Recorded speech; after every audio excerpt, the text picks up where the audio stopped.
సుందరకాండ అని ఆ కాండకి పేరెందుకు పెట్టారంటే మహర్షి ఏకకాలమునందు భోగముల వైపుకి తిరుగుతున్నవాడు, ఏకకాలమునందు భగవంతుని వైపుకి తిరుగుతున్నవాడు, ఇద్దరిని ఒకే తల్లి ఎలా అనుగ్రహిస్తుందో పరదేవతగా సీతమ్మని అక్కడ పెట్టి చూపించారు సుందరకాండలో.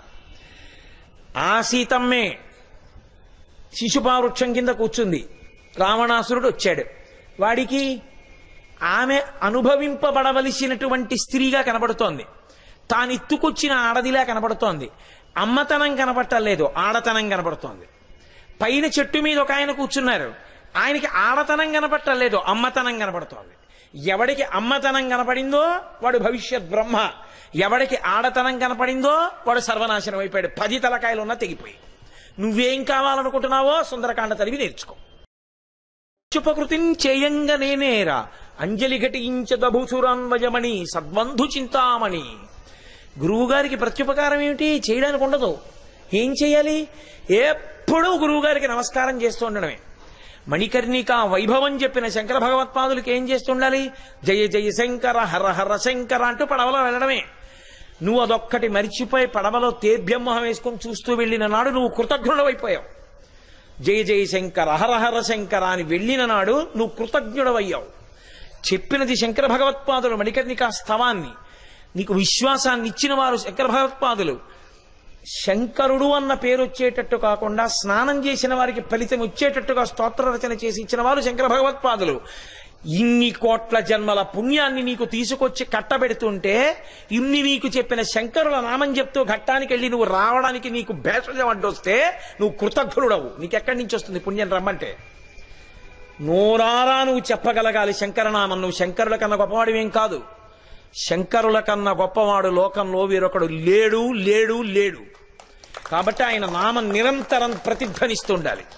అందుకే జయ జయ శంకర హర హర శంకర చెప్తూనే వెళ్ళాలంతే. అనుగ్రహించిన వాడు ఈ శరీరాన్ని ఇచ్చిన తండ్రిని గుర్తు తెచ్చుకుంటే నమస్కరిస్తున్నామే, తల్లిని నమస్కరిస్తున్నామే. మనకి ఆయనకి ఏ సంబంధం ఉంది? ఎప్పుడు అవతార స్వీకారం.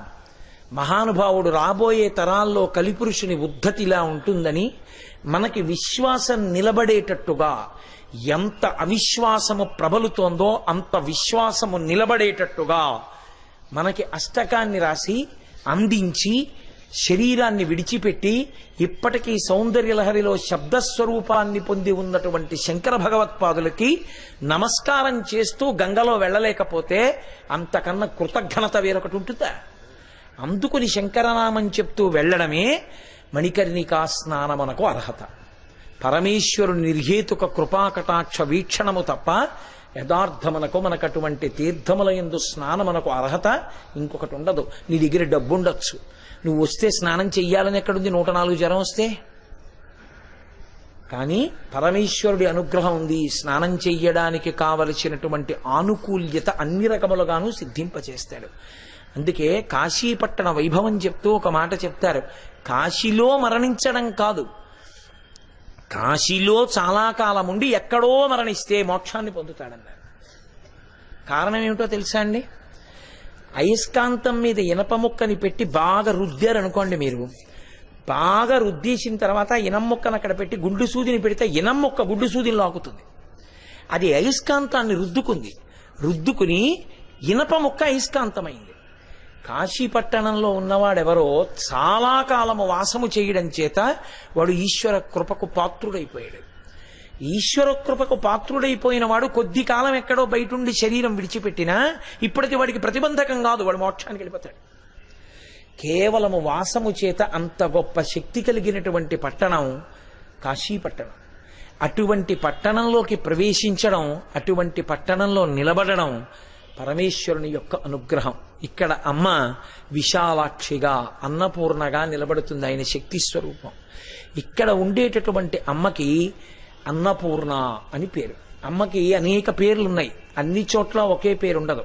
ఒక చోట ఆవిడ సుగంధ కుంతలాంబ, ఒక చోట ఆవిడ నీలకుంతలాంబ, ఒక చోట ఆవిడ అఖిలాండేశ్వరి, ఒక చోట ఆవిడ మీనాక్షి, ఒక చోట ఆవిడ కామాక్షి, ఒక చోట ఆవిడ శారద.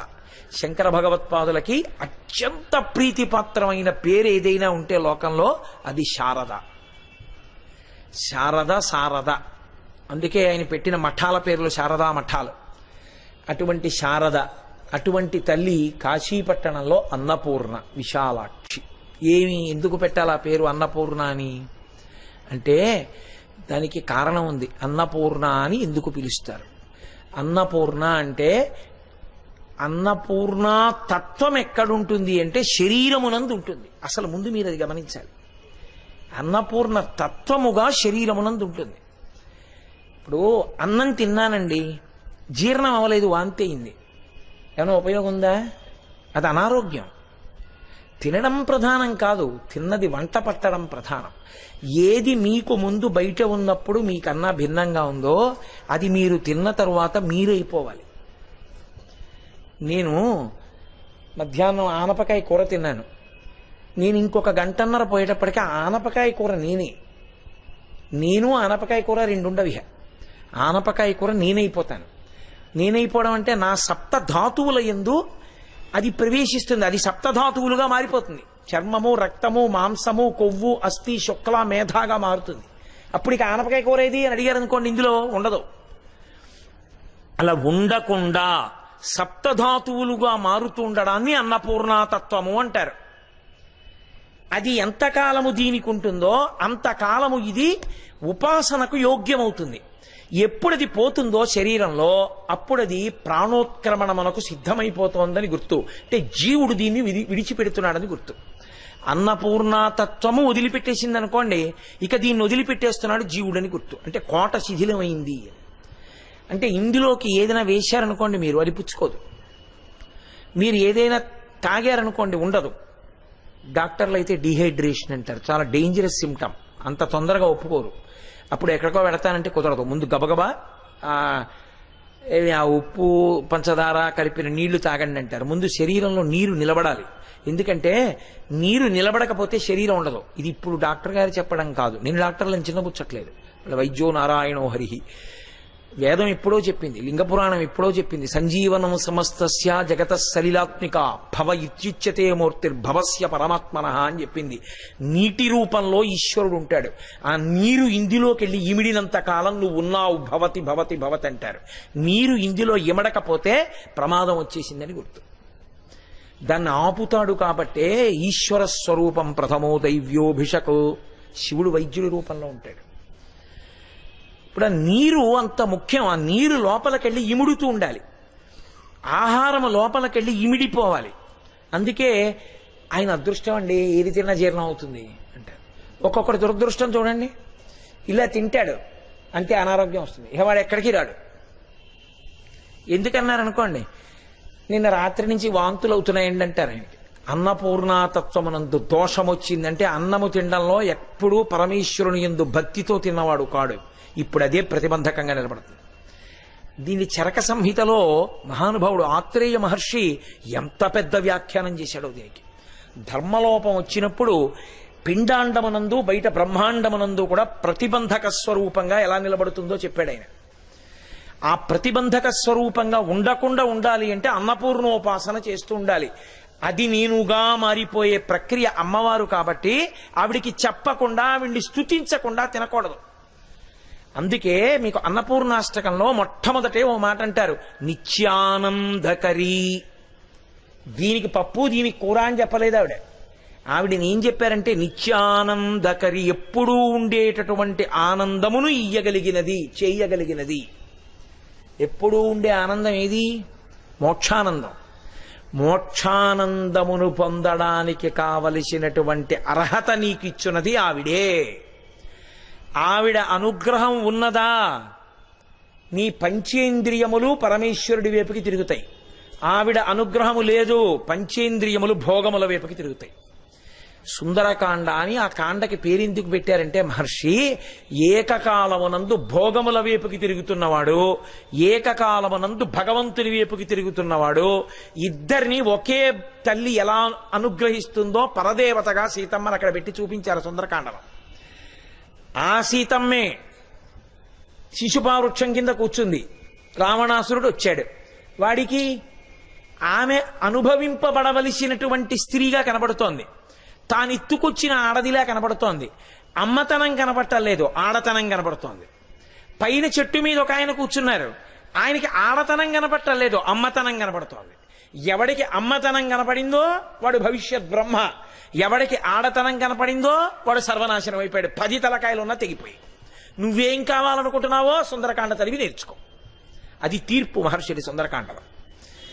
లేకపోతే ఆవిడ అదే అయితే కర్ర ఎక్కడ కూర్చొని వాడిని ఎవరినన్నా బయట నుంచి తీసుకొచ్చి ఇది ఏమిటంటే కర్ర అనే అనాలి. మరి సుందరకాండలో సీతమ్మ హనుమకి అంత గొప్పగా ఎలా కనపడింది, రావణుడికి అంత హీనంగా ఎలా కనపడింది అంటే ఆవిడ శక్తి అదే. పంచతన్మాత్రలను భోగముల వైపుకి తిప్పుతుంది. భగవద్భక్తితో నిలబడే ప్రయత్నం చెయ్యకపోతే 5 ఇంద్రియములు భోగముల వైపుకి తిప్పేస్తుంది. కంటితో చూడకూడనివన్నీ చూస్తాడు. అందుకే అంటుంది, ఊరే నన్ను అపహరించి తెచ్చావుగా, ఇప్పుడు నువ్వు ఈ పాపం ఎక్కడికి వెళ్ళి పోగొట్టుకుంటా ఉంది. చూడకూడని చూపు చూశావు, మాట్లాడకూడని మాట మాట్లాడావు. మనమైనా అంతే. ఈ కంటితో చూడకూడనిది చూస్తే, మాట్లాడకూడనిది మాట్లాడితే అది పరదేవత ఇచ్చిన అనుగ్రహాన్ని పాడు చేసుకోవడమే. ఇప్పుడు అన్నపూర్ణ ఏం చేసిందంటే బయట అన్నాన్ని ఇచ్చింది, పిండాండాన్ని తినమంది, తిండిది జీర్ణం చేసుకుని కలిపింది, దీని శక్తితో నిలబెట్టింది. ఇందులో కొంత భాగం మేధస్సుగా మారింది. ఇంద్రియములను పరిపుష్టం చేసింది. కంటికి చూడగలిగిన శక్తిని, చెవికి వినగలిగిన శక్తిని ఇచ్చింది. ఇప్పుడు నీ పాత్ర ఏమిటి? బుద్ధి కలిగిన ప్రాణిగా నువ్వు శాస్త్రాన్ని గురువుని పట్టుకోవాలి. ఈ 2 వదిలేసి పనికి మాలినో పట్టుకున్నావు. ఇప్పుడు ఆవిడేం చేస్తుందో తెలుసా అండి? ఈ దోషానికి శిక్ష వేస్తుంది. ఆ శిక్షయే వాటి యందు అనురక్తి రూపంలో నాశనం అయ్యే స్థితిని కల్పిస్తుంది. కొన్ని కోట్ల కోట్ల కోట్ల కోట్ల జన్మల కింద కడతాడు మళ్ళీ. అందుకే లలితా సహస్రనామ స్తోత్రంలో ధన్య అన్న నామానికి భాస్కరరాయల వారు మహానుభావుడు వ్యాఖ్యానం చేశారు. ఆ వ్యాఖ్యానం చేసినప్పుడు ఆయన ఒక మాట చెప్పారు. అనురక్తి ఉండిపోయింది. మా ఆవిడ, మా అబ్బాయి, మా అమ్మాయి, ఈ అనురక్తి ఉండిపోయింది. వాడు తిరియక్కుగా వెళ్ళిపోవాలి. వెన్నుపాము అడ్డంగా ఉన్న ప్రాణిగా వెళ్ళిపోతాడు. కోట్ల జన్మల కిందకి వెళ్ళిపోతాడు. వెన్నుపాము అడ్డంగా పెరిగిందా, ఇలా అడ్డంగా పుట్టి అడ్డంగానే వెన్నుపాము పెరిగింది అంటే వాడికి బుద్ధి లేని ప్రాణి అని గుర్తు. అడ్డంగా పుట్టి వెన్నుపాము నిలువుగా పెరిగింది అంటే వాడికి బుద్ధి ఉన్న ప్రాణి అని గుర్తు. మనిషి భూమికి అడ్డంగా పుట్టి నిలువుగా పెరుగుతాడు. మిగిలిన జంతువులు అడ్డంగా పుట్టి అడ్డంగానే పెరుగుతుంది వెన్నుపాము అంటే దానికి బుద్ధి లేదు అని గుర్తు. ఇప్పుడు నీకు ఈ జన్మలో వెన్నుపాము నిటారుగా ఉంది. నువ్వు శాస్త్రాన్ని గురువుని పట్టుకోవాలి. నువ్వు కాశీ రావాలి, మణికర్ణికా స్నానం చెయ్యాలి, విశ్వనాథుణ్ణి సేవించాలి. నువ్వు చెయ్యలేదు, నీ కర్మ. శాస్త్రమేమందవు. ఏం చేసినట్లు మరి? ఇది తప్ప ఏదో చేసినట్టు. ఏదో చేశావే అది అక్కడ వరకే పనికొస్తుంది, ఉన్నతికి పనికిరాది. కాబట్టి మళ్ళీ వెన్నుపాము అడ్డంగా ఉండే ప్రాణిగా కోట్ల జన్మలు ఎడతాడు. మళ్ళీ నిలువుగా ఉండే ఎప్పుడొస్తాను ఏమో తెలియదు. కాబట్టి అమ్మవారి అనుగ్రహం ఉన్నదా, పంచేంద్రియములు భగవంతుడి వైపుకి తిరుగుతాయి.